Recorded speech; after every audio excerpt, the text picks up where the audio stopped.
Why MMORPGs are antisocial. Mad season. We're finally watching this video after like a week of wanting to watch it. Here we go, boys.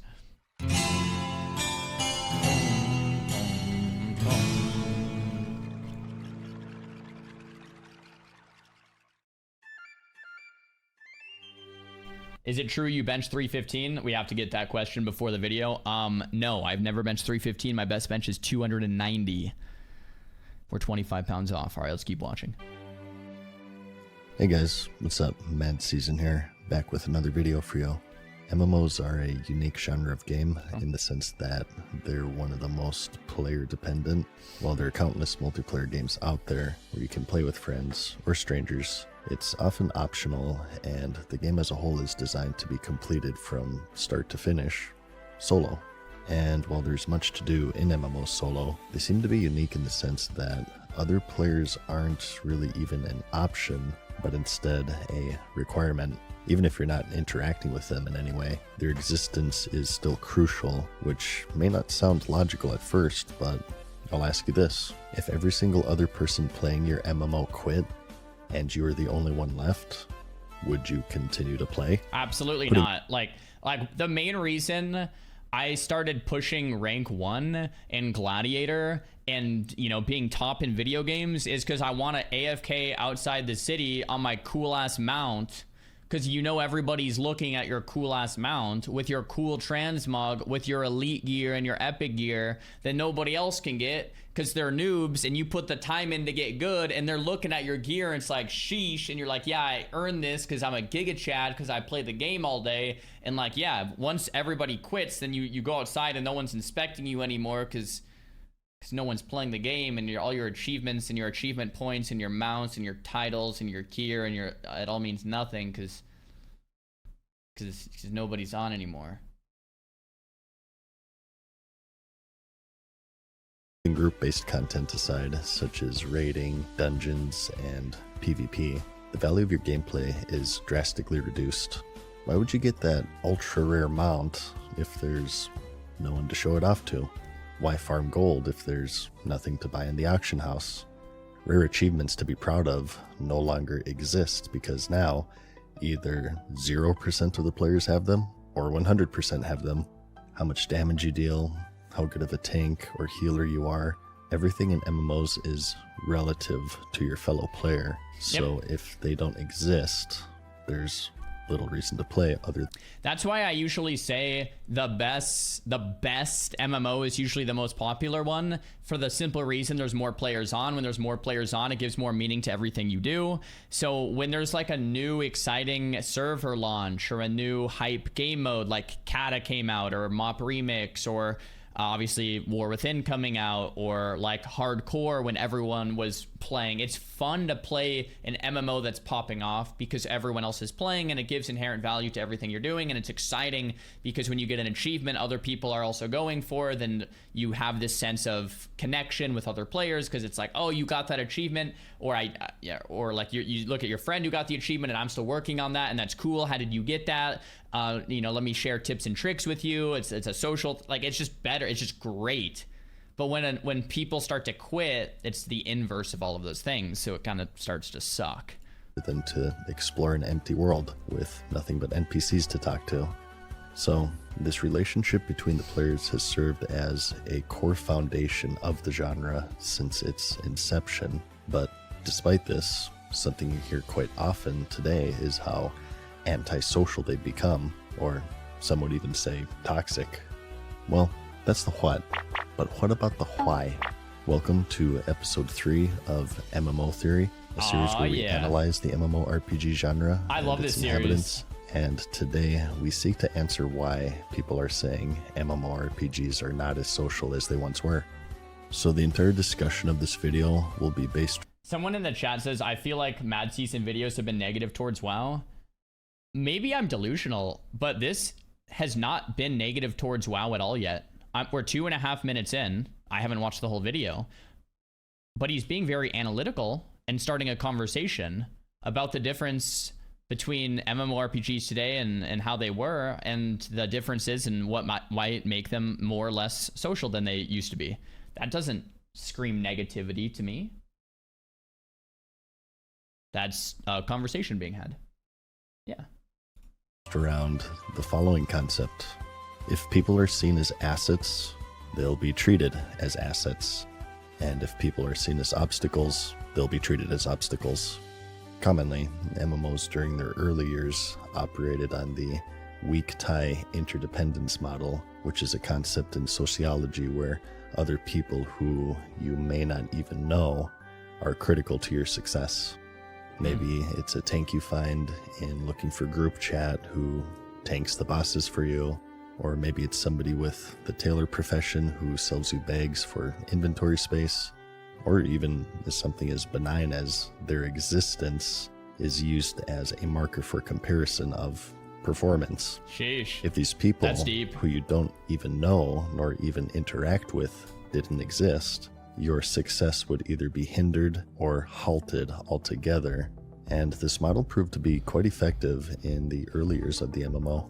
Because people were dependent on each other, they were more likely to treat each other as the assets they saw each other as, which in turn opened up more opportunities for collaboration and interaction.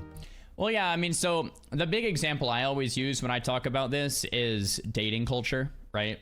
Dating culture in 2024, you have Tinder, you have swipe, swipe, swipe, swipe, swipe, swipe, you go on a date. Date doesn't go perfect. Okay, swipe next, go on a date. Date doesn't go perfect. Swipe next, next, next, next, next, next.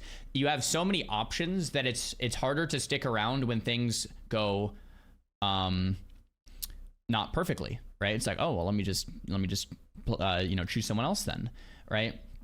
Back in the day, you live on a small farm, you have like 3 options of who you're gonna marry. You kind of need to marry someone because of like financial status, or procreating, like having offspring so they can help you with your farm when you grow old. So like you're like, okay, well, I actually need to marry someone, so like let's pick one of the 3 and figure it out. And then you had marriages and stuff that like lasted longer and stuff like that. And it's like, okay, you had a similar, that's usually the example we use. It's like, okay, well, in WoW back in the day, we wanted to clear Molten Core. There was no LFG. You pick some noobs because that's all you had on the server, and you can't replace them, so you needed them, right? And that's the core difference. Now it's like, okay, well, we have cross-realm everything, and you can replace people instantly if they aren't 99 parsers. You can kick them and replace them with one click of a button. If you're not a 99er, you're out, right? It's same with dating culture. It gets toxic really fast, and I don't know if I have the solution. That's more of like the future happening. That's globalization happening, right? That's technology happening. It's like, it's a tricky conversation.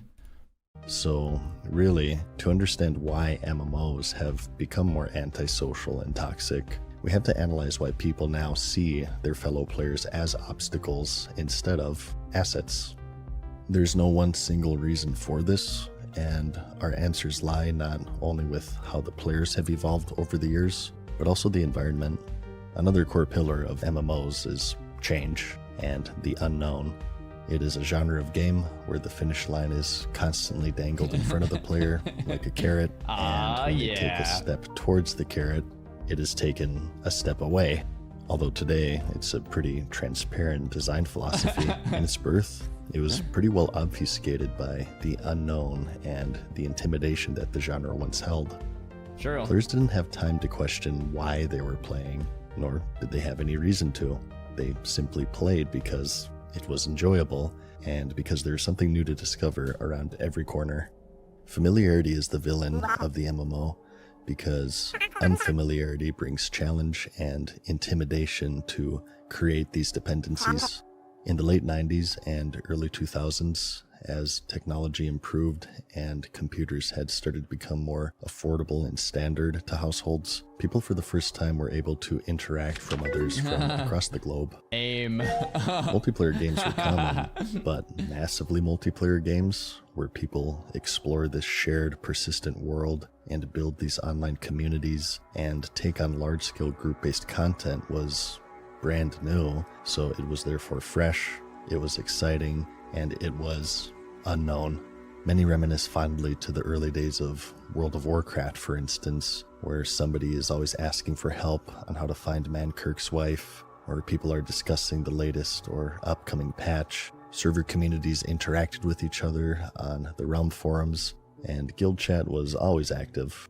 However, just as how the game has evolved, so too has everything surrounding it, and that same... When all of these sources didn't exist, right? YouTube wasn't out till, what, 2007, Twitch not till 2013, Discord 2016, Reddit maybe close to the whole time, Wowhead not till more recently too. Like, people had to theorize and theorycraft with their guildmates and with people in the game, like, how are we going to take down this challenge? You have to like communicate. Now it's like, well, I can just look up a guide and like figure out the exact best way to do it. And if you also haven't watched that guide, you're a noob, so F off, right? So yeah. Person who couldn't find Mankirk's wife due to the evolution of database websites now looks it up on Wowhead. People are now chatting on Discord instead of guild chat or the Realm forums, and discussions in the in-game chat about new content updates now take place in stream chats, or they don't take place at all, as there are now comprehensive, easily digestible guides released months before the new patches or expansions hit. Between database websites, data mining, guide culture, early access alpha streamers, these MMOs and expansions are solved before they're even released, because information in MMOs is power, and power leads to advancement, whether that be player power, aesthetics, whatever, is one of the main goals of the players, to draw advancement from an online world. These third-party platforms provide more flexible and convenient ways to deliver information and in turn advancement, and they also connect fellow players without needing to be in the game itself, leading to a much quieter, non-dependent, and antisocial experience for those playing. Because of this, and the passage of time itself, players have become better and more knowledgeable. They've become better at their classes. They know what a dungeon is. Like, dude, imagine how hard the current raids would be on retail if when you were on WoW, for like somehow they made it so you couldn't like alt tab and like Google anything or look anything up, or even like somehow, like, obviously this would be impossible, but somehow they made it so you couldn't look up the best spec for your class, and you had to read every talent and then you just kind of pick, and there was no like damage meters to like test. You just have to like kind of pick your best spec. And so everyone showed up to raid day with suboptimal everything, right? That way Blizzard would then, the tuning for the raids would have to be like cut in half or a quarter or even a tenth of what they are, because everyone would just be showing up so underprepared. But that's kind of, I think, what players fell in love with a long time ago, because when you did find the juice, it's like, all right, baby, right? They know what a raid is, they're familiar with a lot of the common raid mechanics, and they also know generally what the next content update holds. And what's worse is that this wouldn't be as bad if the player base wasn't stagnant. One of the major reasons why MMOs became popular during this golden era was that they were unique. To be able to interact with strangers from across the world and build these communities and tackle these tough challenges was extremely unique and exciting. MMOs were one of the very first pioneers of social media, but as the online environment has evolved and social media websites are more and more common, it's lost this unique appeal. A lot of its gameplay elements have also been adopted to other genres of games, whether that be the loot in an action RPG, talent points in an FPS, or a shared persistent world in a survival crafter. All of these things that used to define the MMO genre have been adopted by all others, so it's lost a lot of uniqueness in not only its social nature, but also its gameplay elements, and with it, it's also lost its intrigue and the unknown it once held. But that's not the full story here. It is a genre of game that offers rewards for commitment and patience to a player base that has increasingly lost commitment and patience. Technology. I don't know if that's true. I don't think the player base has lost patience as much as the player base has gotten older and has less disposable time. And the young kids today never had the patience because they grew up on like, you know, TikTok and YouTube and you know, Fortnite and Minecraft and Hearthstone, where you can like just log in queue, log in queue, log in queue, log in queue. So like new kids don't have the patience, and the older people that have the patience don't have the time. And social media has brought convenience and accessibility that we couldn't even imagine before they were adopted into the mainstream. But with it, it's also introduced struggles, because finding and consuming information no longer requires as much focus. People's ability to focus has reduced by as much as 50% since its adoption into the mainstream. A casualty is that game genres that are long-term oriented, such as the MMO, have suffered, and it's failing to captivate this new generation that's coming into the industry. The genre's player base is getting older, not younger, so due to this diminished uniqueness and people's diminished attention span, it fails to bring in this new, unfamiliar audience. Bro, I was watching some YouTube shorts last night, and it made me realize, like, 5 years ago, if you wanted to get information from a YouTube video, they would be like a 10-minute video, and you would need like 15 seconds of that video. So you would be like skimming this 10-minute video, and the intro of the video is like, hey guys, welcome to my YouTube channel. Don't forget to hit that subscribe button and enjoy your stay, and leave a comment down below letting me, it's like, shut up, tell me what, like, give me the 15-second input that I actually need here. Like, you Googled like how to tie a shoe, and it's like a 10-minute video, or like, it's like, bruh. Now we have YouTube Shorts that cuts out all the crap. It's literally just like, how to tie a shoe in 15 seconds. Boom. Literally just like zooms in, ties the shoe, you learn. So it's actually just like, it's kind of just better, right? It's a better product for a lot of videos, that if you need 15, 30-second videos on how to do something, it's kind of just a better product than like a 10-minute video blabbing on about absolutely nothing. And that makes it hard. Because if it's actually a better product, then people are going to use it, and if people are going to use it, then their attention span reduces, and if you don't get the information instantly, then they're going to tune out instantly, and then you have this situation where attention spans get shorter and shorter. So I don't know. Instead retains an aging player base that only gets more and more familiar as time goes on, even on an individual level. The stagnation doesn't just come from its reduced capability to bring in these new players. It also comes from its inability to lose players. There is a huge sunk cost fallacy with MMOs, where you have people who've been playing a single one for years or decades even. For some, it's all about the moment, and experiencing them is the reward itself. But for many others, to jump ship and to play a different MMO, in a way, is equivalent to wasting this immense investment of time and money. We had this conversation yesterday. It's like someone in the chat was saying that they're skipping Cataclysm and they're waiting for the War Within expansion, and I was asking them why, and I think what they were getting at is, well, like, they think Cata will eventually not be the main game. Like right now, I feel like a lot of people are playing Cata, but they're like, well, maybe it won't be the main game, and like I'm kind of just waiting for War Within because that's where I put all my time in. I don't want to waste time. And it's like kind of funny if you don't think about it. It's like, well, you're playing a video game anyways. Like you're kind of, you know, like kind of wasting your time. But like, I kind of I get that. I get that. I think a lot of WoW gamers get that. It's like, bro, I want to put my time into something that's going to persist, you know, virtually persist for a long time. Because if I put in time to get this mount, I'll actually have this mount for forever as long as I continue to play the game. So it's quite the sunk cost fallacy. These games are almost constructed to be these virtual lives, and people have treated them as such, and they take it very seriously, and they put a lot into it.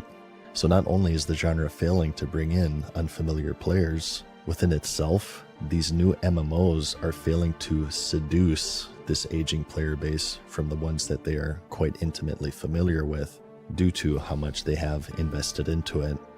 Familiarity is the death of dependency.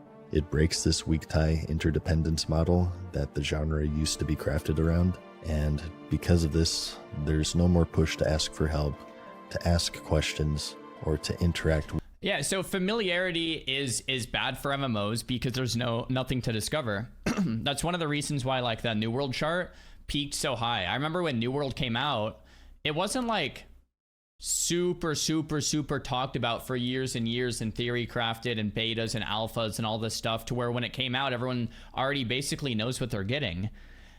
It was pretty unknown, and people were like, this might be the next thing. I need to try it. And then they tried it, and it was actually a lot of fun, but then it had some fatal flaws that made it eventually, you know, flop, for all, you know, lack of a better word. But like, people were unfamiliar with what it had to offer, so they actually wanted to try it. Whereas sometimes it's like, if something is so discovered and played through and alphaed and betaed and theory crafted out, it's like, oh, well, I can skip that because I just looked from afar, and like I actually already pretty much know exactly what, you know, that holds in store for me, so there's nothing really to even try here with each other at all.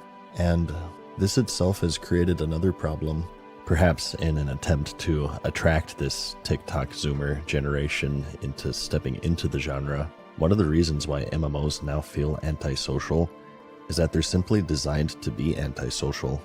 It's undeniable. Interacting with other people is seen as inconvenient, and you see it evidenced in most games in the genre. So like LFG and LFR are put in the game to respect players' time because the player base is getting older, they have jobs, they have kids, they have whatever, right? And it's like, okay, well, I can't play for 16 hours a day. Now I can only play for 16 hours a week, if that, or maybe 8 hours a week or something, if that. So it's like, okay, I don't have time to look for a group. If I have to look for a group for 2 hours, then I don't have time to play the content, which means I can't play, so I'll just quit. Blizzard's like, no, don't quit. We'll add in LFR. You can just queue now, so we'll respect your time a bit more. That kind of solves that problem a little bit. People are like, okay, cool, that respects my time, but it adds in another dimension of antisocial ness to the game. Same thing with solo shuffle. You can play the game in PvP and retail because you have solo shuffle. Great. Now it adds other problems of like killing the 3v3 bracket toxicity, being antisocial in PvP altogether. You just queue solo shuffle forever without ever like interacting and saying like, hey, want to make a 3s team with me? You know, want to make a 2s team, 5s team, RBGs, whatever it is. It's like you just queue. No one ever talks to each other. And so it has this drawback. The upside is you get to play the game. The downside is the game isn't going to be social like it once was because you don't need to interact with players in the same way. So there's positives and negatives here. Quests no longer require groups. Raiding in dungeons are queuable at any time. Mob tags share. Features such as automated matchmaking and dungeon finders and raid finders streamline the process of finding a group, but often at the cost of meaningful social interaction.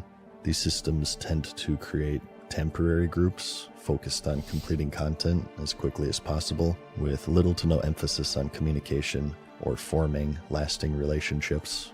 It's all about instant gratification and getting dopamine where it's needed before this reduced attention span turns what could have been a lifelong subscriber to a forever uninstall.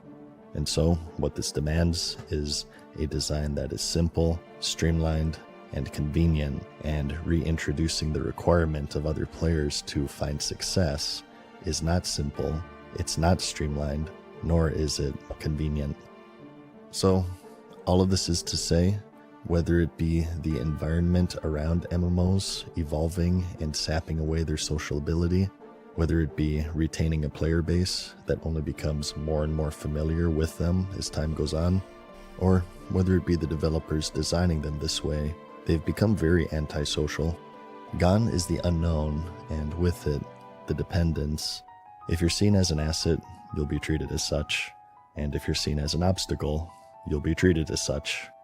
This weak tie interdependence system that these MMOs were designed around has aged poorly, as it's dependent on dependence. So as this dependence wanes with increased knowledge and skill, so too do the social ties and etiquettes that used to encourage interaction and cooperation.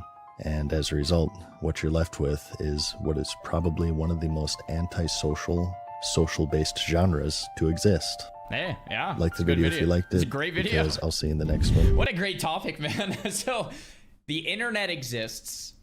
Discord exists. YouTube exists. Twitch exists. Reddit exists. Wowhead exists. The internet at large makes it so we can spread information and instantly solve games to the night, like to such a degree that everyone expects like pro level play, and you don't have to interact with players anymore, have any meaningful interaction, because you can just queue up and get with other players. So there's no more social interaction. So the real question is, yes, that's all happening, right? Yes.